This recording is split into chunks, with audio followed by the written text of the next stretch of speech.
Bonjour à toutes et à tous, bienvenue dans Ce qui soigne. Aujourd'hui, je reçois Loane, une jeune femme qui va nous raconter son parcours et ce qu'elle fait au quotidien auprès des gens pour les accompagner dans leur vie. Bonjour Loane, tu vas bien? Oui, très bien, et toi? Super. Est-ce que tu peux me raconter ce que tu fais aujourd'hui? Oui, alors j'ai ouvert donc Tempo ADN, qui est une conciergerie privée du quotidien, qui donc en fait j'aide les particuliers des entreprises dans le quotidien sur les tâches qu'ils n'ont pas le temps de faire ou qu'ils n'ont pas l'envie, les choses vraiment qui prennent de la place dans leur charge mentale.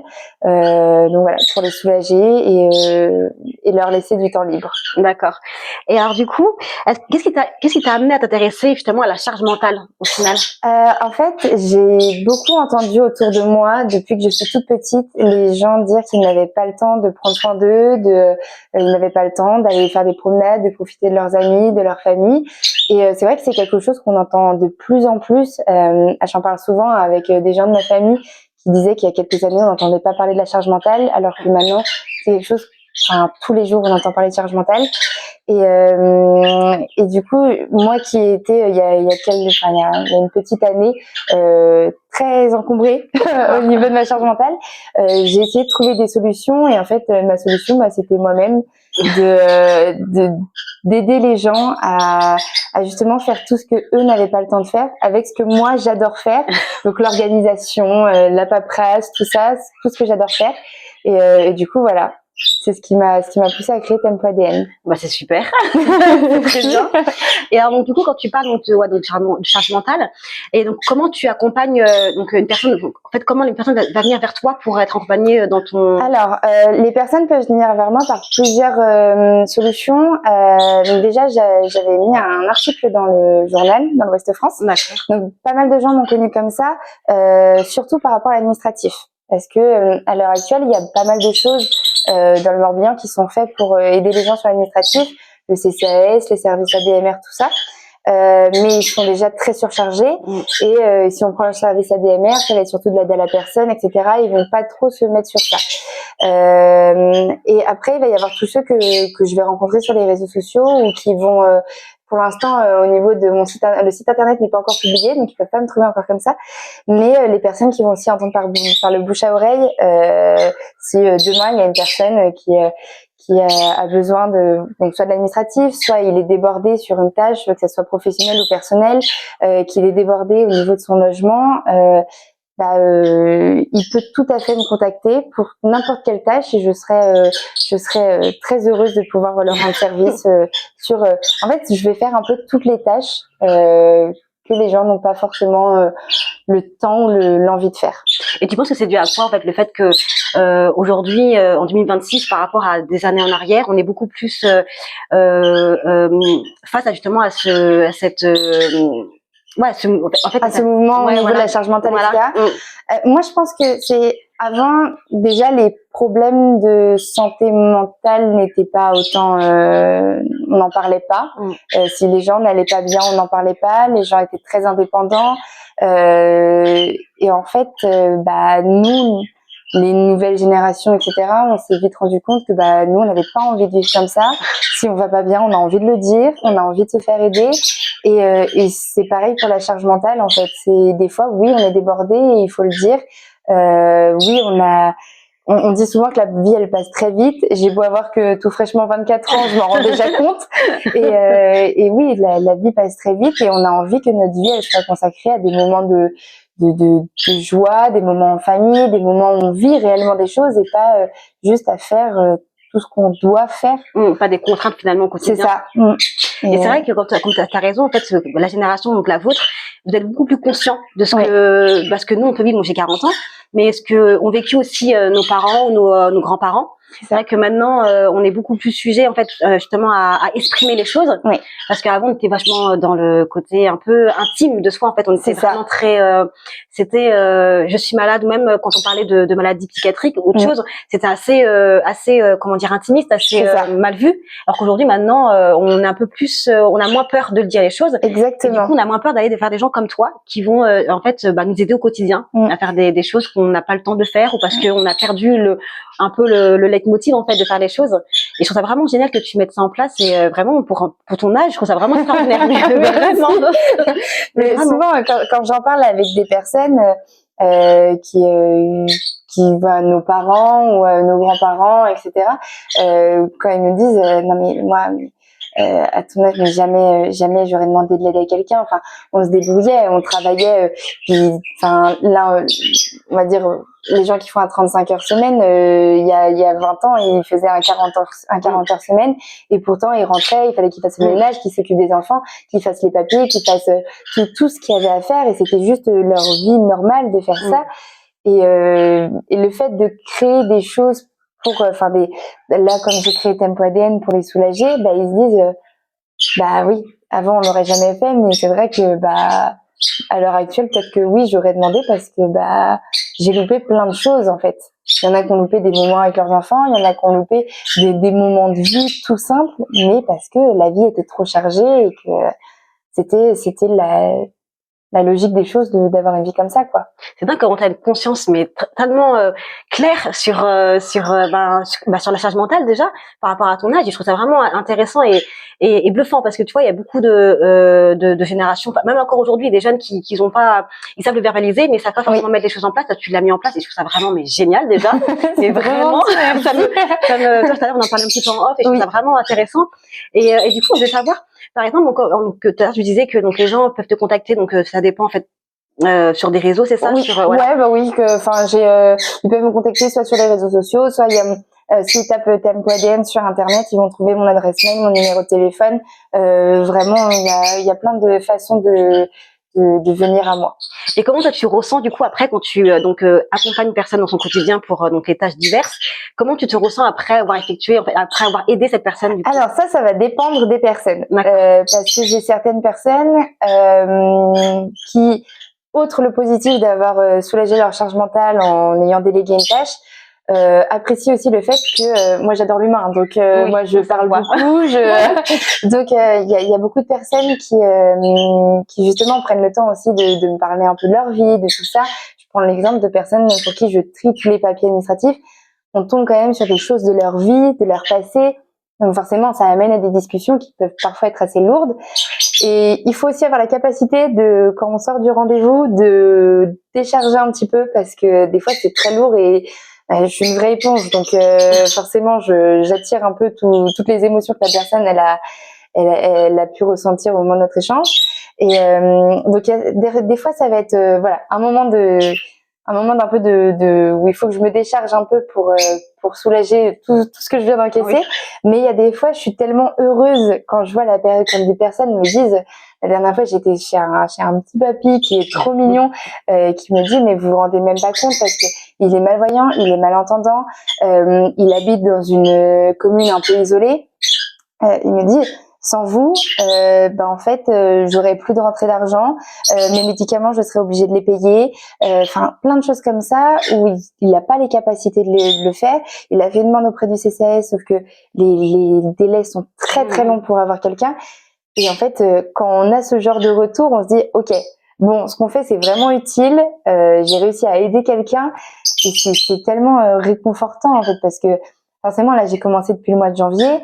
J'ai eu une chance, c'est que ça a fonctionné quand même assez bien dès le début.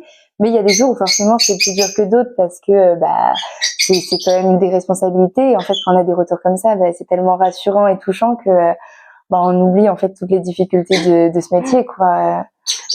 Et du coup, c'était où l'idée? En fait, là, je me disais par rapport à ce que tes parents, c'est ça, te disaient. Ouais. Et comment en fait ça t'est venu finalement l'idée de comment tu as su que c'était fait pour toi? Tu vois, parce que on sent que tu aimes l'humain, ça c'est clair, indéniable. Mais comment c'était venu, avant ton. Par exemple, toi, t'es à 24 ans. Ouais. 24 ans, donc t'as été au lycée, t'as été... Alors, j'ai fait un CAP vente. D'accord. Après, j'ai fait un bac pro métier du commerce et de la vente. D'accord. Et après, j'ai été dans un métier qui n'a rien à voir. Je suis toujours, là, je le quitte fin du mois. D'accord. Dans une entreprise qui fait les contrats d'alternance pour plusieurs écoles en France. Et en fait, déjà, je ne voulais plus être derrière un bureau, à ne pas voir des gens. Bon, on est une grosse équipe qui est super géniale, donc ça c'était chouette, mais j'avais besoin d'être en contact avec les gens, j'avais besoin de me sentir vraiment utile. Et en faisant des recherches sur ce qui existait, sur tout ça, et je suis tombée sur la conciergerie privée du quotidien. Et du coup, après, j'ai un peu remodelé ça avec ce que moi j'aime faire et ce que j'ai vraiment envie de faire pour les gens. Et puis voilà, Tempo ADN est arrivé au monde. En fait, tu dis que avant tu étais dans le commerce. Oui. Je pense qu'il y a beaucoup de gens en fait qui, moi la première, je suis aussi dans le commerce aussi avant d'être dans le métier du soin. Et en fait, marrant parce que toi, on commence toujours en allant vers le public. Oui. Et moi, je sais que dans le métier que j'ai pratiqué avant, ça a été un peu le déclic, un peu comme toi. Moi, c'était parce que j'avais beaucoup de clients qui venaient, mais avec leurs problèmes aussi, en dehors de vouloir prendre une baguette ou autre chose. Oui.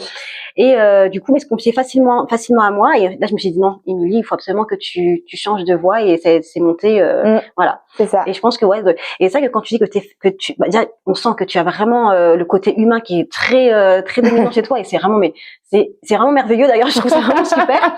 Et d'ailleurs, je pense que tu vas aller très loin dans tes démarches parce que aujourd'hui, on a besoin de gens comme toi. On a besoin, moi la première déjà, je te disais, on a besoin.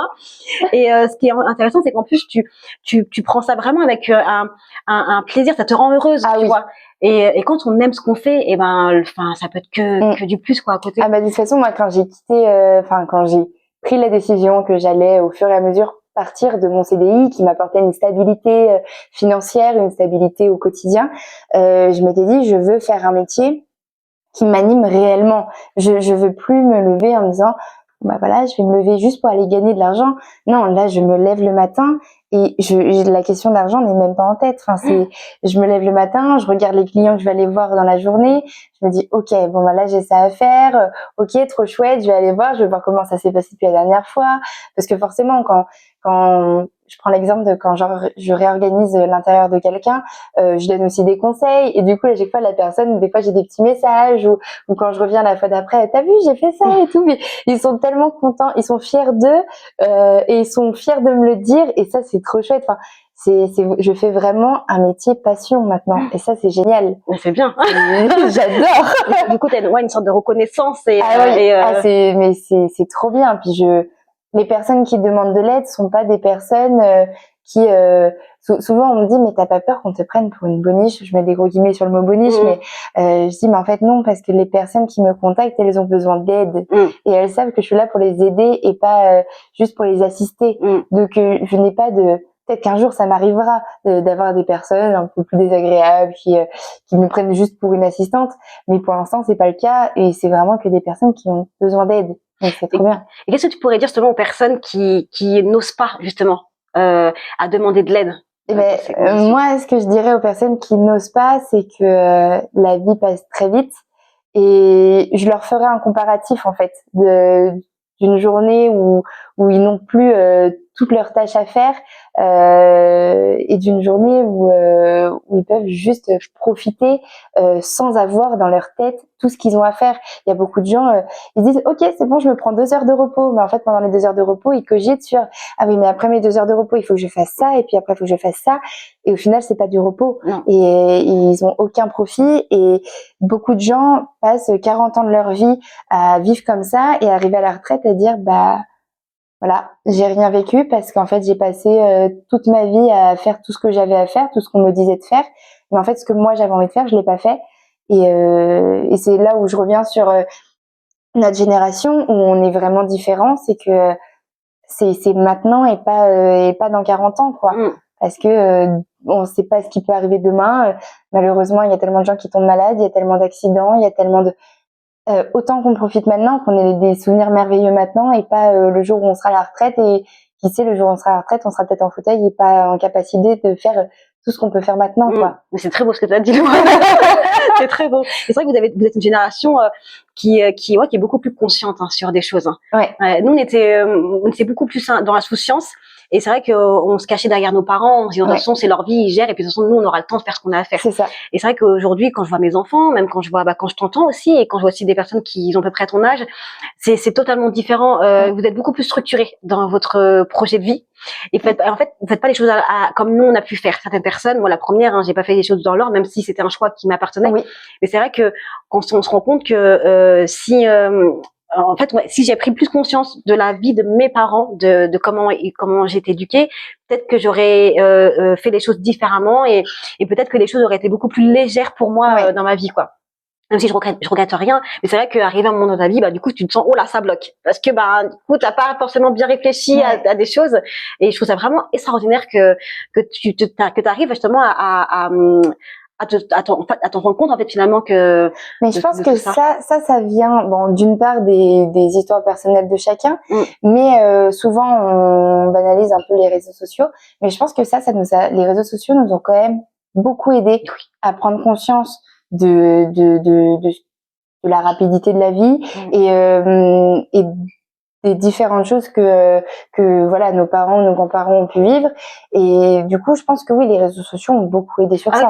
Totalement, il y a du bon et du mauvais, mais je pense qu'il y a beaucoup de en fait, parce que nous à l'époque on nous cachait beaucoup de choses. On nous cachait beaucoup de choses. En fait, pour nous, moi je vois par exemple la fin de vie, quand j'allais aux enterrements quand j'étais petite, c'était c'est quelqu'un de proche qui était décédé, ça s'arrête. Maintenant aujourd'hui, vous avez tellement d'infos sur les réseaux que vous savez très bien d'où ça part, et ça peut aller, en fait, vous êtes au courant de plein de choses. Et du coup, c'est vrai qu'on a tendance des fois à dire oui, de toute façon les jeunes ils connaissent tout, mais en même temps on leur met tout sur les réseaux, donc du coup ils s'informent, même si parfois ça peut être on a aussi on garde quand même aussi l'insouciance, tout n'est pas à prendre non plus exactement, oui, mais ça, il y a du bon et du mauvais, comme tu disais, il faut prendre ce qu'il faut prendre et laisser ce qu'il faut laisser, c'est ça.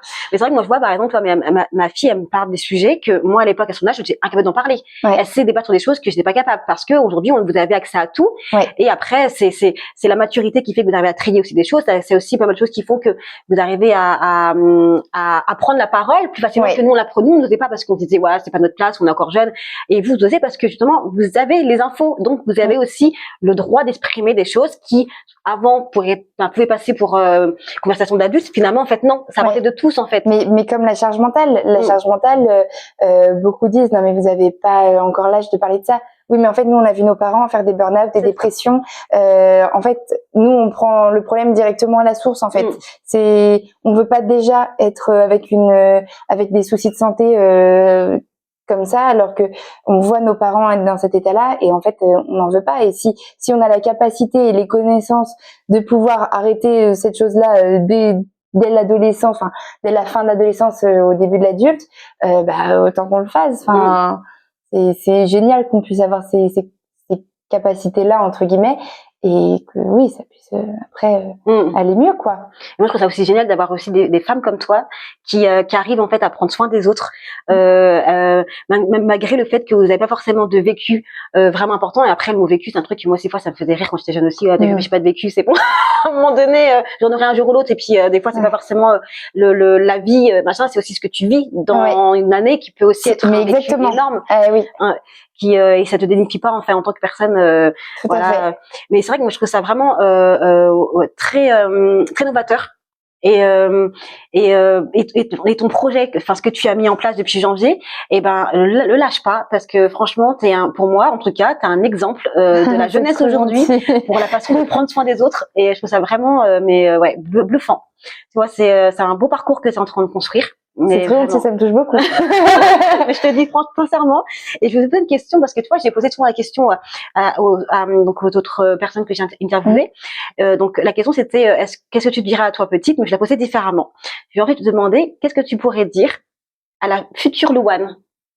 Qu'est-ce que je pourrais dire à la future Louane? Qu'est-ce que tu es en train de construire aujourd'hui? Je dirais de surtout pas lâcher. Même si des fois ça va être très dur, parce que déjà le monde de l'entrepreneuriat à l'heure actuelle c'est très dur, que il peut y avoir des moments où même moi je me sens un peu surchargée, mais de pas lâcher, parce que c'est vraiment quelque chose qui m'anime, et je veux pas faire et j'espère du plus profond de mon cœur que dans je sais pas 5-10 ans, je puisse vraiment créer un petit groupe de personnes chez Tempo-ADN qui auront les mêmes volontés que moi, d'aider les gens, etc. ouais, de pas lâcher, quoi. Vraiment, que sur ton entourage, je peux être très fière de toi, Louane. Mais vraiment. Mais c'est très intéressant moi j'aimerais bien en fait te revoir un autre jour. Ouais. Voilà. Carrément. Là, en fait, ouais, pour voir en fait où t'en es, puis même en fait pour raconter des anecdotes en fait avec les personnes que tu as accompagnées. Et du coup, je parlerai de toi aussi à mon entourage, qu'on est des femmes aussi. Beaucoup de femmes, c'est avec grand plaisir. Et je trouve ça vraiment, mais change pas qui tu es. Merci vraiment. beaucoup. Change pas qui tu es et continue à transmettre ce que tu transmets aujourd'hui à travers l'accompagnement. C'est ce que je vais essayer de faire en tout cas. Ouais, et garde ta lumière. Merci.